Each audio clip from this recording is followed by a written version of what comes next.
Welcome back to another episode of College Hockey Talk. On today's episode, I am joined by sophomore on the Minnesota women's hockey team, Josefin Bouveng.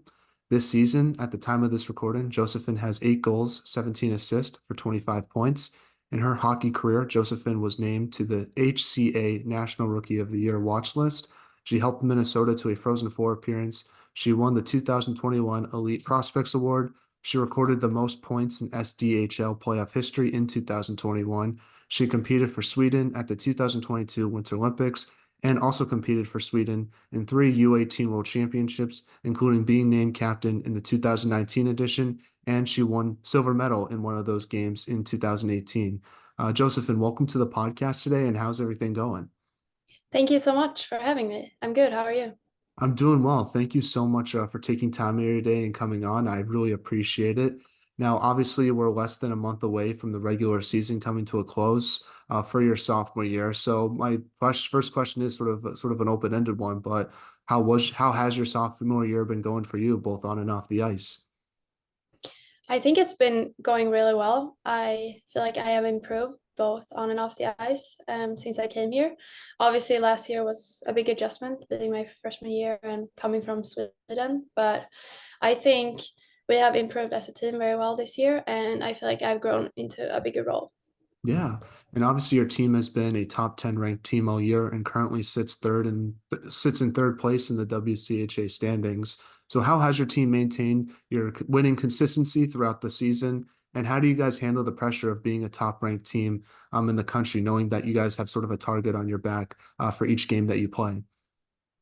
I think first of all, we see it as a privilege to have that target and that every team want to beat us. But I also think this year we have found our roles for how to make the most out of the team, and we have played a lot together and had a very good start to the first half of the season. So I think we have really just come together as a team and try to make the most out of what we have. Now, what are your team's goals and expectations for the rest of the season? Well, we always say that the next game is the biggest game of the year, and I really think that it applies, especially now and coming for the rest. And obviously, like we can't focus too much at the end. So I'm just saying we all try to be present here now, and we know that every game that's coming up is super important. So just take it one day at a time. Now, you were mentioning to me how you thought you've gotten a lot better since your freshman year, and your role has gotten bigger as well this year. So, my question is, what would you say is sort of the biggest improvement you've made to your game since your freshman year? I think one big thing is that I've gotten faster in everything because the game here is faster than where I was before. But I also think this is just a great environment to be in every day and train and compete with people that are among the best in the world. So I just think like being here day in and day out and have that continuous improvement has helped me a lot. Now, there's two games in particular that I want to ask you about because I thought that was pretty interesting. One was during Thanksgiving weekend. Your team played Harvard and Cornell in Washington, D.C. I just want to ask you what that experience was like going to the U.S. Capitol and playing those non-conference games, because that must have really been a good test for your team to sort of see some other competition outside of the WCHA. Yeah, first of all, it was such a fun experience and very cool trip. I've never been to Washington myself, and we got to see a lot of things around hockey, which was super cool. And I'm grateful that we could do that trip. But I also think it was very like good to play those East Coast teams because they play a little different, and it's like fun to know where we're standing, not just playing regular conference games. What would you say is like the biggest difference between a team in the ECAC versus a team in the WCHA playing style wise? Well, we just had those few games, but I think that they were very like played together. Like they had good structure, and it was hard to like find ways to win because they were so structured and knew what they were doing. So I think that was one of the biggest things I was impressed about. Now, what was your favorite thing you saw at DC since it was your first time there? Well, I've never seen the White House in my whole life, so I think that was just cool because I've only heard a lot about it and see it on TV and stuff. So I think that was cool. Now, you also got to play in an NHL arena this year, which I thought was pretty cool against St. Thomas. What was it like playing at the XL Energy Center and getting that big win against St. Thomas early in the season. Yeah, it was actually a super cool experience. It was just a fun environment. I think it was pretty much people for being a college game there, and I really enjoyed it. And of course, like it's always fun in the start of the season. Everyone's excited, and yeah, it was a good start of this year. So let's transition now and talk about the beginning of your career and sort of work all the way up to where you are today. So, from the research I did on yourself, it says you're from Fasunda, Sweden. Hopefully, I didn't butcher that town name, but talk about growing up there and how did you start playing hockey? Yeah, it's a very small town, but close to Stockholm, which is a big city. And it has been very like peaceful growing up there, and also a lot of things to do. Like, obviously, I played hockey, but did a lot of other things too. Did you growing up, did you have like a favorite hockey player or team that you like to watch? Well, me and my brother used to play NHL on TV, and we have Crosby and Eric Carlson on our wall at home in the gaming room. So I think those were two players we looked at and wanted to play on when we played NHL. Nice, nice. Were you more Crosby and your brother was more Carlson, or was it the Yeah, opposite? he was a right-handed defenseman, and I'm a left forward. So I think Crosby was my favorite, and Eric Carlson was his. So yeah. Yeah. And one thing I noticed about you was in your stats in Sweden, you had one of the highest face-off percentages in the entire league. And obviously Crosby is very well known for being a good face-off player. I'm curious if you sort of learned anything from watching him play on the face-off dot. I actually remember I watched some YouTube videos when he was going through some skills and stuff, and I don't know if that actually played a role into my face-offs, but I just remember I watched a few YouTube videos. Nice. Well, before college, you played in the SDHL for a team, and I'm sorry for mispronouncing this, but Brian S.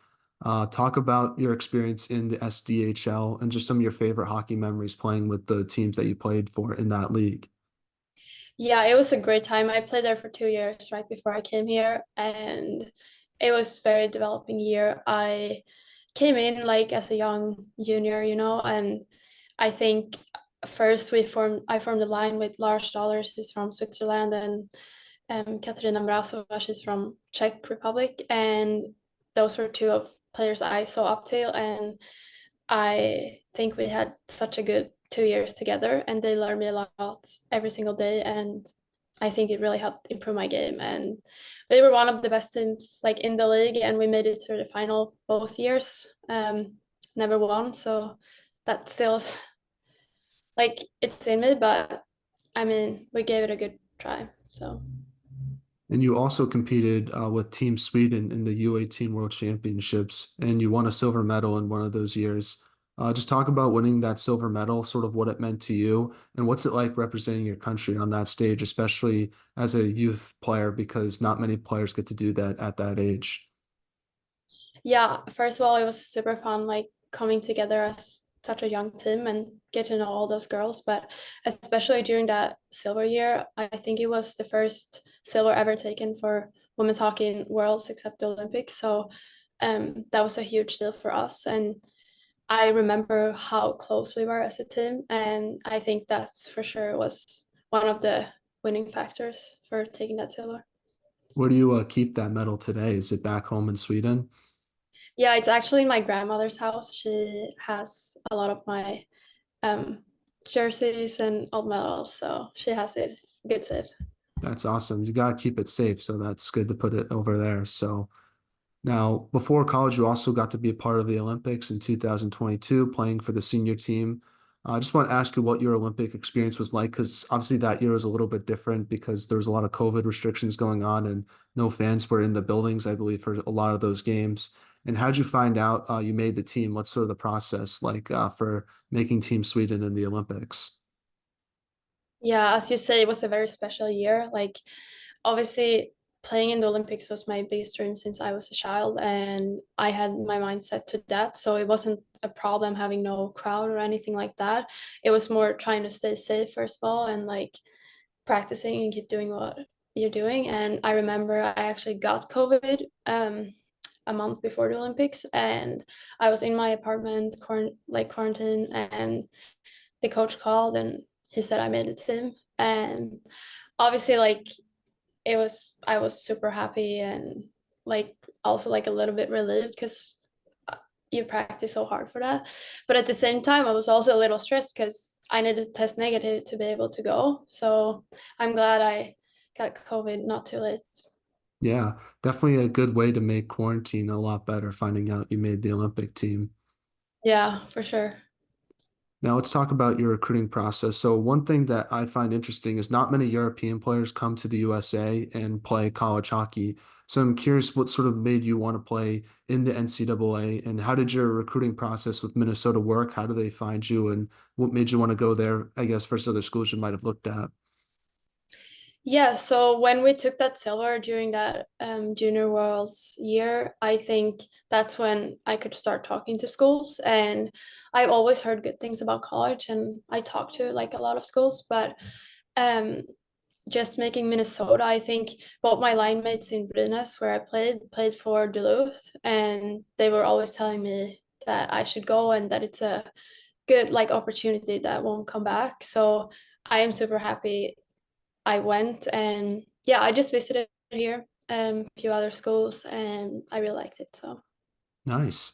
Now, as a freshman, what was sort of like the biggest adjustment you had to make in college hockey? Was it sort of the speed of the game, the physicality, and how did you make that adjustment going from European hockey to North American hockey? Because it's obviously a little bit different because the ice sheet is a lot smaller.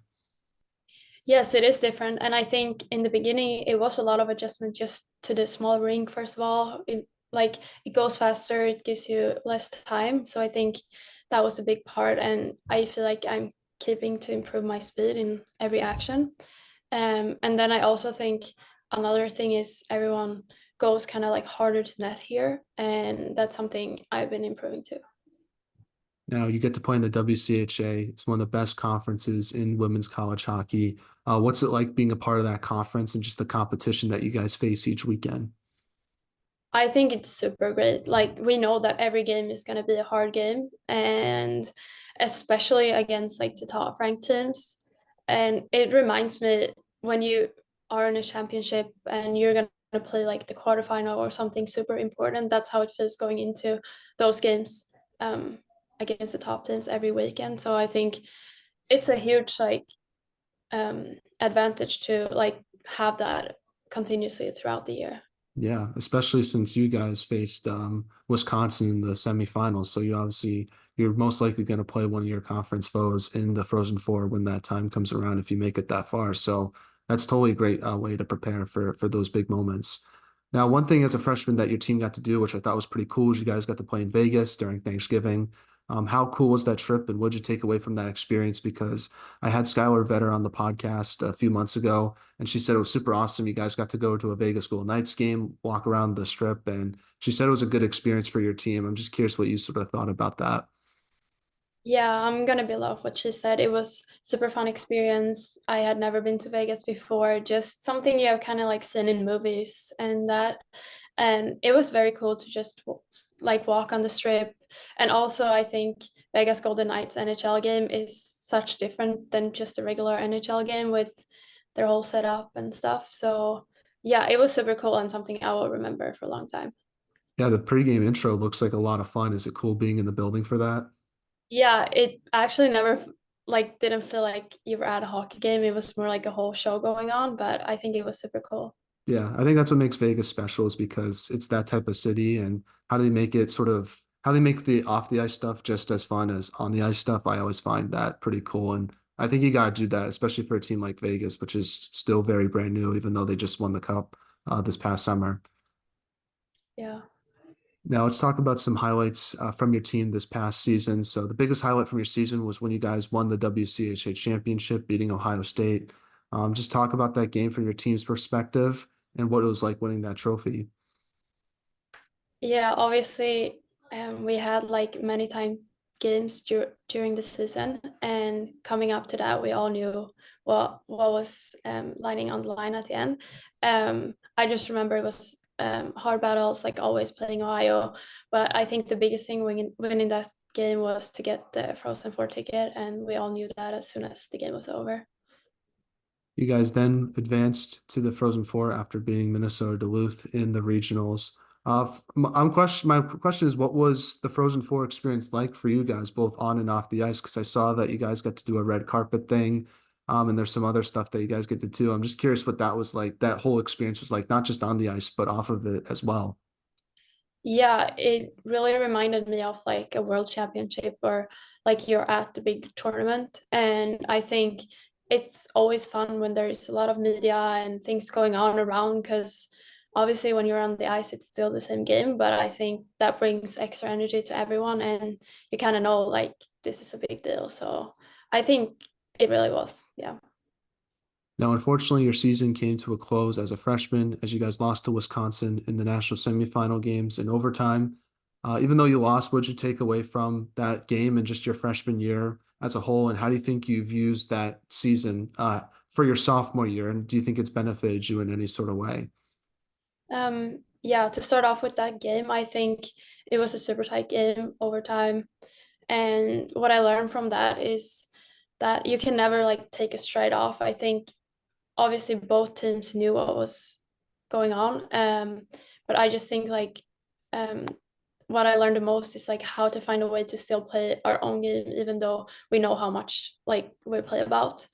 Um and obviously tight game, like one shot and we could have won it too. So like that's like elite sports at high level, but I think just find a way to play our own game. Yeah. So let's go on now to the non-hockey segment where I ask you some non-hockey questions just to get to know you a little bit more off the ice. And I'll give my own answer to these questions as well to help generate a good conversation going. So, first one is, what music do you like to listen to? I would say I listen to a lot of different music, a lot of Swedish ones, some Swedish artists that I just like and grown up with. But I also have started to listen to like a little bit of country music since I came here, and I really enjoy that. Nice, nice. I'm a huge fan of Avicii. I know that's kind of a basic answer, but I know he's from Sweden. I don't know if you guys, if I don't know if he's more of a North American Swedish artist or if he's someone that everyone listens to in Sweden. No, I think everyone in Sweden knows who he is, and that's definitely songs I've been listening to. Oh yeah, my favorite one's probably "Wake Me Up" or "Waiting for Love." I just love how the piano and the how he sort of produced that song. I think is it's pretty awesome to listen to. It never gets old. Yeah, I would really agree. And I think a lot of his songs has been played in locker rooms and stuff too. And yeah. Yeah, for sure, a legend. Rest in peace to him for sure. Now, this is a hockey question, but what's your most embarrassing hockey moment? Well, I think it's probably like stepping on the ice with skate guards on or something like that. Like just falling completely. Yeah. Yeah, I guess for me, probably just backward skating drill. Fell on the bench since someone left the door open. That's pretty embarrassing hockey moment for me. But luckily, that was like youth hockey, so no one really cared too much, and I was a clumsy kid anyway. Um, Now, who on the Minnesota women's hockey team has the best off the ice style? Besides yourself, Josefin, because I think you have the best style on the team. I really like the Swedish style that you bring to the table. Thank you. I appreciate it. I would say there's a few up there. I like to see a little European vibe style. But if I had to go with one name, I'm gonna go with Emma Connor. I think she has a good balance, some European vibes, but always look very put together.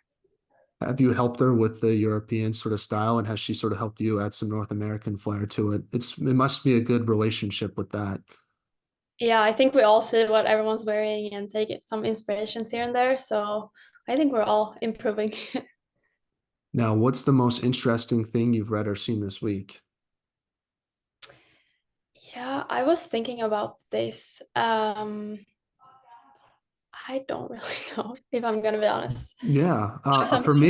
for me, it was just the whole All-Star Weekend stuff that the NHL is doing, and how they're having like a celebrity captain pick the NHL All-Star teams for this year, which I think is pretty cool. I know Justin Bieber and Michael Bublé are two of the captains, so I just think it's kind of cool how they're switching it up a little bit. And then I just thought that was interesting, and I kind of hope they continue that for other All-Star games. But I know they're having international tournaments for the next two seasons, so we won't really see an All-Star game for a while. Oh yeah, I actually read about that too, and something that came to my mind was I saw something that Justin Bieber had been designing the Yeah, jerseys. And I don't know what my opinion is about it, but I I thought it was fun reading about the discussions about those yeah. shirts. I think they look pretty cool. They're definitely unique, but I think they look cool. Like I personally wouldn't like wear it because it's just not my style, but I definitely can see people rocking it because I do think Justin Bieber has good style. I agree. Now, one more non-hockey question is just what if there was any person that could play you in a movie, who would you want to play yourself?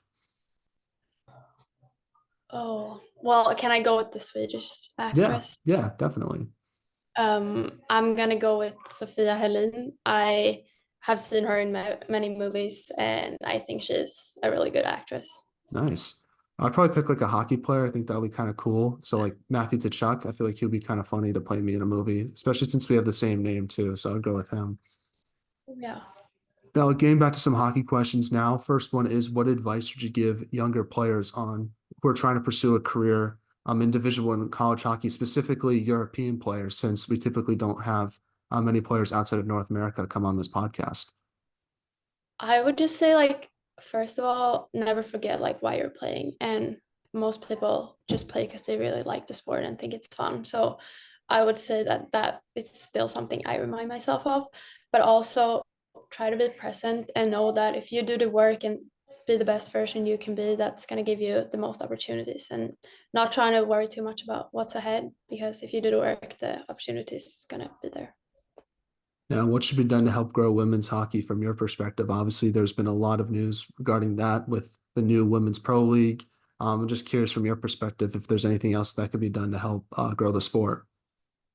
Well, I think this new PW League is a huge step forward and something a lot of people has been waiting for a long time, to have a real professional league.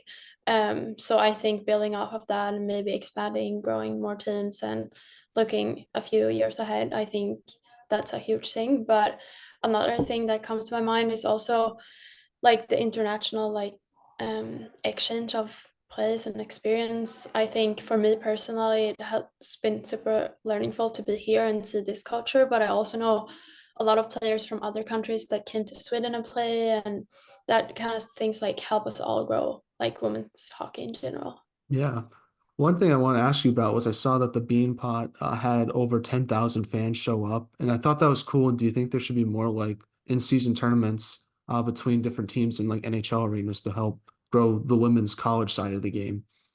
Yeah, I think that's a perfect event to do, and I like when they do things, and like when we get to play in the Excel Arena, like we talked about, or like going to DC or Las Vegas where there's no college team too, and to grow the sport, I think those kind of events attract a lot of people, and also young girls that might someday want to play there.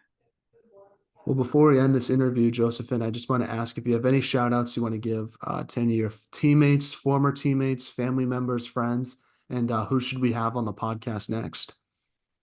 Oh, that's a big thing. I think like well, obviously my family has given me the best opportunity to grow up and play this sport and be able to be here. And I also thank a lot of my teammates in Sweden and current teammates, and also here in Minnesota last year, that has played a huge part to my um, hockey career and are still doing. So I will always be grateful for them. And then someone who I would want to see in podcast would be Peyton Hem from our team. I think she would be a good attendant. Awesome. We'll definitely reach out and see what she has to say. But Josephine, I just want to say thank you so much for coming on the podcast today. I really appreciate your time. I really enjoyed our conversation as well. It was fun getting to know you, and I wish you nothing but the best, not just for the rest of this season, but for the rest of your time with Minnesota and in your future hockey career as well. I know you're going to do more great things. Thank you so much. I really appreciate it. And I think it was very fun joining. So thanks for that.